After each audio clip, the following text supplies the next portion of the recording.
ఆంధ్ర రాజకీయాలంతా కోర్టుల చుట్టూతోనే సాగుతుంటుంది. ఇక్కడ విద్యావంతులు ఎక్కువ. ఈ విద్య ఎక్కువ అవడం వల్ల ఏంటంటే ప్రతిదానికి లిటిగేషనే. చివరికి కట్టుకున్న పెళ్ళాంతో పడగదిలోకి వెళ్ళడానికి మీద కూడా స్టే తెచ్చేటువంటి దౌర్భాగ్యం ఆంధ్రప్రదేశ్లో ఉంది.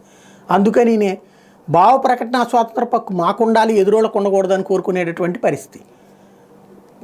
ఏదైతే వ్యూహం శపథాలని అడ్డుకోవడానికి తెలుగుదేశం పార్టీ వేసిన ఎత్తు, దాని మీద స్టేలకు వెళ్ళటం, సుదీర్ఘకాలం పాటు అంటే ముందు అసలు సెన్సార్ సర్టిఫికెట్ ఇవ్వద్దని కంప్లైంట్ చేయడం, అయినా సెన్సార్ సర్టిఫికెట్ వస్తే దాని మీద స్టే, ఆ తర్వాతన మళ్ళీ ఆ స్టే వికెట్కి వెళ్తే అక్కడ కూడా టైం తీసుకుని మొత్తం మీద క్రిందటి నెలలో రావాల్సిన సినిమా ఇప్పుడు ఎలక్షన్స్ ముందు వస్తుంది. 23వ తారీఖు వ్యూహం, ఆ తర్వాత శపథం ఎప్పుడు వేస్తారో తెలియదు.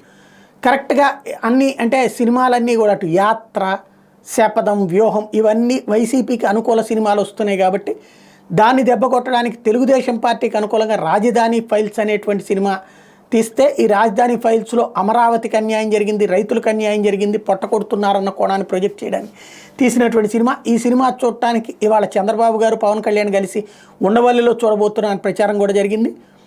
ఆ సెన్సార్ సర్టిఫికెట్ ఎప్పుడూ అయిపోయింది.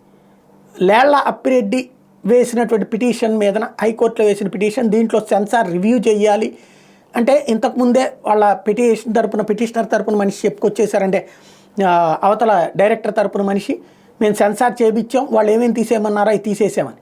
కానీ అది కరెక్ట్గా జరగలేదంటూ వీళ్ళ వాదనలు అయితే, కరెక్ట్గా ఇవాళ సినిమా రిలీజ్ టైంకి దాని మీద స్టే ఉత్తర్వులు ఇచ్చింది హైకోర్టు. నిన్న ఇవ్వాల్సిన ఉత్తర్వులు ఇవాళ ఇచ్చింది.